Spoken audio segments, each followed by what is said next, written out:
Hello everyone, welcome back to the channel. What we have today now is a Mercedes Vito 2013 W639 with engine OM651 2.2 liters diesel. What I want to do today is to replace one thing as a preventive maintenance. That thing is this guy here. The tensioner switch, is timing belt tensioner, sorry. So this is the part numbers. So which looks like this.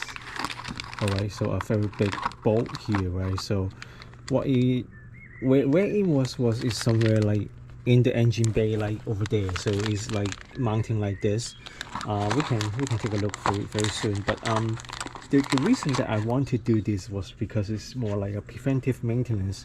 I know that the timing chain, which is if you can see, is actually here, like, is at the back of the engine somehow, is what they designed, and it's getting a bit loose based on last time the garage guy told me, right? So I want to do one thing to just trying to see if that going to help, and that is replacing this tensioner, which is sitting over there, like actually under this guy here. Let me see if I can show you. I hope you can see it. It is actually this bolt over here. So like this guy, so so I don't think it is very difficult. Well, I don't know, like, to be honest, like I think there are a few things that we need to undone here. For example, like this bracket, this connector, whatever it was, not need to be undone so that I can access to that bolt. Yeah, let's see.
So right now we got this very large bracket removed, and then also this whatever other bracket that covering here, I put it sideways as well. I was able to put the 27mm socket over here, like it's actually touching that bolt.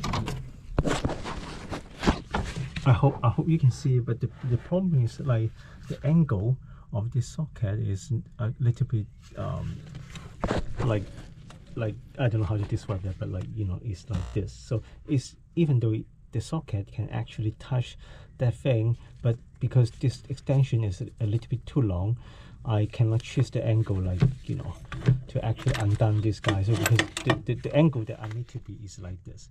So I guess I will need to loosen the exhaust here. So whatever, this the catalyst converter, I think I can slightly put it sideways. So yeah, let's give it a try. So I hope you can see it. So I have this breaker bar connect to that 27mm socket over here, which actually connecting to the it's like on the tensioner right now. I actually can loosen that guy, it's not that tight.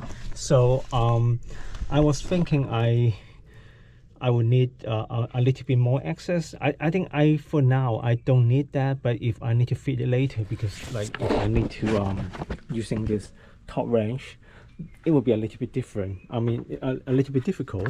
So I don't know, like I'll see if I actually need to remove this guy, this catalyst converter, right? So I actually loosen the clamp here. You can see the problem is the position is a bit I don't know how to say, it's a bit difficult to move it around. I think I need quite a bit of force to get this disengaged here. So so I'll still see if I can actually undone that guy and refit that guy without losing this guy. So let's see. All right, so so as you can see, the old guy is out here. So this guy is old, right? So it's actually the same guy like here, right? I suspect maybe the previous owner replaced this at some point. So but anyway, for myself, I just feel like it's just for peace of mind. Is not cheap, to be honest. Like I think it's more than 150 pounds or something along those lines. But I mean, it's just for peace of mind. I think it's good to replace this guy. And yeah, I mean, removal was not that bad. The problem is fitting this thing in, because I also need the top wrench. So I will see if I can actually get that in. Well, before that, I may also need to prime some oil in the head here. So because it's just I think it's good to have some oil, so to prime this thing a little bit. Again, I hope you can see it. So the bolt is actually here. So I didn't even drain the oil. I don't think that's needed, but you know, it's always good to have some towel or paper, whatever, to, you know, catch whatever oil coming out. I don't have a whole lot, just a little bit, but anyway. So I guess I'm just lucky or whatever, but I managed to fit this top wrench into the position, and I just tightened that bolt to 80 newton meters. So I think whoever want to prepare for this job will need a little bit of like extension here. For this one, is not like it's extension, but it's like a twist angle one. So if you bought a half oil extension set, then you will find it. But anyway, let me show you. So this is like how it looks like. Right, so this is what I got. And I think another lucky that I have is like I don't see any resistance when I turn the things in. Actually, I can use my hand, use my finger to keep like turning that bolt, the tensioner in, until at some point I need the top wrench. So what I got lucky here probably was because the whatever timing inside was not that bad. So I heard that, like, you know, some people may run into a timing issue when trying to fit the tensioner in, and they may need to change the the timing position here, which is you know, a little bit I mean, it can be done, but not like super confidence, I would say. But in that case, maybe you can mess around the fan, whatever, and or maybe like that the timing, there's a thing. I would just, you know, capture the photo, so in case you can do it. But in case you run into this, you know what to do. But then another thing that I can think of is maybe you can turn the timing by turning the fan, which I actually did that before. Let me see if I can come up with some clip, and then, you know, also put it into the video. For now, let me take away all this crap and then like reconnect the sensor and see if the van can start or not. Alright, now we are back to square one. Everything was reconnected, all the sensor reconnected, all the bracket was not, and yeah, now is the moment of truth. I hope my van still start without problem, otherwise I will have a big trouble. But anyway, let's see.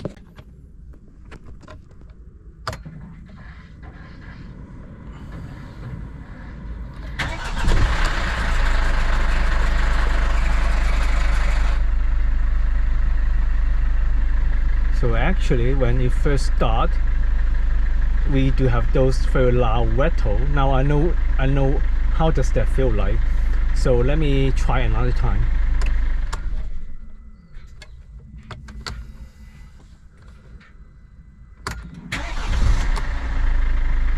Wow. Okay, the second time seems okay. So now I don't have any rattle. So I guess it's actually a line, whatever. So I think I will call it done. And yeah.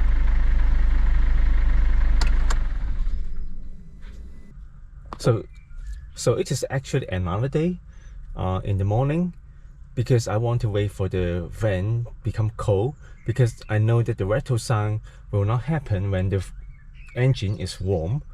In this case, I wait for a night, and in the next morning I just want to be like 100% sure, after the replacements of the tensioner, there's no more rattle sound. Well, actually, like, because in the first start they were rattle sound, right? So I just want to make sure. So let's see.